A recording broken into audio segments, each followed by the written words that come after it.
Corona virus के बाद जब हमारे देश में वैक्सीनेशन शुरू हुआ, वैक्सीन वगैरह लगाई गई, तो इंडिया में मेनली सारे लोगों को 2 वैक्सीन लगाई गई थी। एक थी कोवैक्सीन जो कि हमारे खुद मोदी जी ने लगवाई थी और दूसरी थी कोविशील्ड जो कि मैंने लगवाई थी। मुझे अभी भी याद है कि उस वक़्त जब वैक्सीनेशन हो रहा था, वैक्सीन लग रही थी, तो कोवैक्सीन जो थी वो अवेलेबल थी मेरे घर के पास में जो सेंटर था उस पर।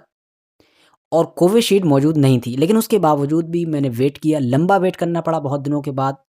कोविशील्ड आई, वो भी उस सेंटर पर नहीं आई, मेरे घर से जो दूर सेंटर था उस पर आई। मैंने वेट भी किया और दूर ट्रैवल किया, वहाँ जाकर लगवाई, लेकिन कोविशील्ड ही लगवाई, कोवैक्सीन नहीं लगवाई।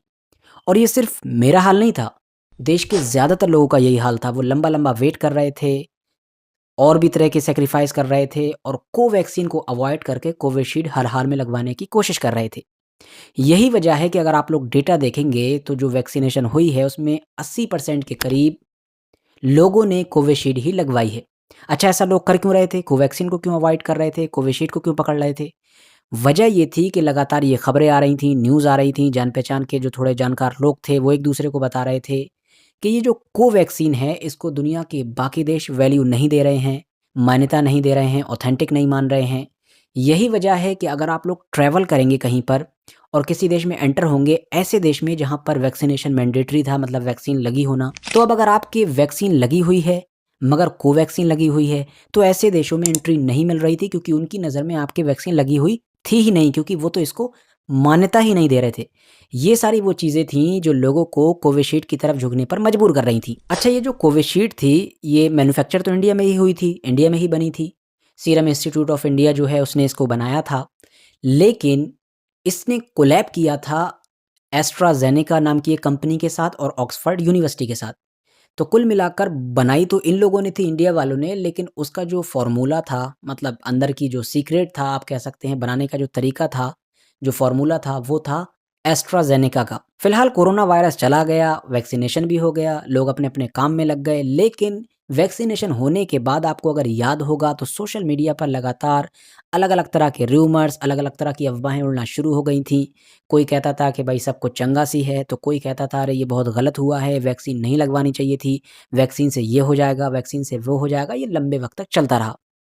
लेकिन फाइनली अब जो खबर आई है उसने पूरी दुनिया में तहलका मचा दिया है और ख़ास तौर से इंडिया के लोगों को मैं कह सकता हूँ बहुत ज़्यादा परेशानी में डाल कर रखा है। तो अब ये जो एस्ट्राज़ेनेका है, जिसका फ़ॉर्मूला था कोविशील्ड का, उसने खुद यूके के हाई कोर्ट में कबूला है कि उसकी वैक्सीन से लोगों को रिस्क है हार्ट अटैक का और साथ ही साथ ब्रेन स्ट्रोक का। हालाँकि उसने ये भी कहा है कि ये रेयर रिस्क है, मतलब बहुत मामूली सा रिस्क है, हर किसी को नहीं होगा, बहुत रेयर केस में होगा। साथ ही साथ उसने ये भी कहा कि अगर कोई एक्सपर्ट ये कहता है कि इसी वैक्सीन के इफ़ेक्ट की वजह से हुआ है, तब ही हम मानेंगे। ऐसा नहीं है कि किसी भी इंसान को हो गया और उसने कोविशील्ड ले रखी थी तो आप कह दो नहीं कोविशील्ड से ही हुआ है। हो सकता है किसी और वजह से हुआ हो। तो कुल मिलाकर मुद्दे की बात ये है कि इस कंपनी ने ये कबूला है कि इसकी वैक्सीन की वजह से रिस्क है और इस तरह से कोई ऐसी पहली कंपनी है, ऐसी पहली कोई घटना है, जो इस तरह से अपनी वैक्सीन के बारे में कबूल रही है। अच्छा, अब इसने अचानक से कबूला क्यों? क्योंकि कोविड को तो बहुत लंबा वक़्त गुज़र चुका है, वैक्सीन-वक्सीन लोग भूल चुके हैं अब तक। दरअसल मैटर ये हुआ कि इस कंपनी के ऊपर लगातार एक के बाद एक केसेस हो रहे थे और लोग ये दावा ठोक रहे थे कि इसकी वैक्सीन में कुछ तो गड़बड़ी है। इसकी वैक्सीन लेने के बाद दुनिया भर में बहुत सारे लोगों को परेशानियाँ शुरू हुईं, किसी को हार्ट अटैक आया, तो किसी को ब्रेन में कोई प्रॉब्लम हुई, तो इसी वजह से इसके ऊपर बहुत सारे केस हुए। पहला केस इसके ऊपर पिछले साल 2023 में भी एक इंसान ने किया था, जेमी स्कॉट नाम है उनका। उन्होंने कहा था कि उनके ब्रेन में ब्लीडिंग हुई और सारी प्रॉब्लम आई। इवन डॉक्टर ने इनकी वाइफ़ से ये तक कह दिया था कि ये बचेंगे भी नहीं, ऐसी कंडीशन हो गई थी। तो इन्होंने केस ठोका था, लेकिन इस एस्ट्राज़ेनेका ने मई में यूके में ही इस चीज़ से इनकार कर दिया था कि इनकी वैक्सीन में कोई प्रॉब्लम है और उसका कोई साइड इफ़ेक्ट है। लेकिन ज़ाहिर है, मैंने आपको बताया कि केस लगातार होते जा रहे थे। तो फ़रवरी में 2024 के इन लोगों ने खुद एक लीगल डॉक्यूमेंट सबमिट किया हाई कोर्ट में यूके के और खुद इस बात को कबूला है कि हाँ, रेयर चांसेस हैं, लेकिन हमारी वैक्सीन का साइड इफ़ेक्ट ये है कि उससे हार्ट अटैक हो सकता है और ब्रेन स्ट्रोक वगैरह की परेशानी भी आ सकती है। वैसे आपको याद होना चाहिए कि जब से ही ये वैक्सीनेशन वगैरह हुआ है, हमारे इंडिया में भी लगातार ट्विटर पर, दूसरे सोशल मीडिया प्लेटफ़ॉर्म्स पर इसको लेकर आए दिन चर्चा होती रहती है। चर्चा होने की जायज़ वजह भी है क्योंकि ये चीज़ नोटिस की गई है कि उस वक़्त से लगातार ऐसे बहुत सारे केसेस आते हैं आए दिन कि जब कोई अच्छा खासा चलता-फिरता इंसान, हट्टा-कट्टा इंसान हार्ट अटैक से मर जाता है। कभी देखते हैं कोई डांस कर रहा है किसी शादी में, अचानक से मर गया, गिरकर मर गया। कोई इंसान कुर्सी पर बैठा है, उसको अचानक से हार्ट अटैक आया, मर गया। कभी बच्चा है मरने वाला, कभी बूढ़ा है, कभी जवान है।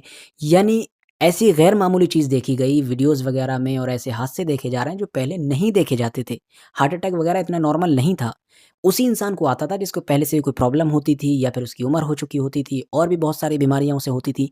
अब तो चलते-फिरते अच्छे खासे इंसान को भी हार्ट अटैक आ जा रहा है, इस तरह के बहुत सारे केसेस आए।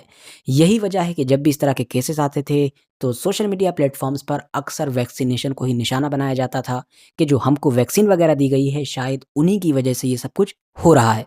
लेकिन दूसरी तरफ इसको डिफेंड करने वाले लोग भी बहुत होते थे कि भई ऐसा कुछ नहीं है, इसके तो फ़ायदे हैं, ये सिर्फ़ अफ़वाहें हैं, हार्ट अटैक तो पहले भी आते थे। तो कुल मिलाकर अब खबर ये है कि ऑलरेडी कोविशील्ड को तो बनाने वाले लोग ये कबूल कर चुके हैं कि उनका साइड इफ़ेक्ट है और देखिए कि उन्होंने कबूल भी यही किया है कि उनका साइड इफ़ेक्ट हार्ट अटैक है, जिसके ऊपर लंबे वक़्त से इंडिया में भी शक किया जा रहा था।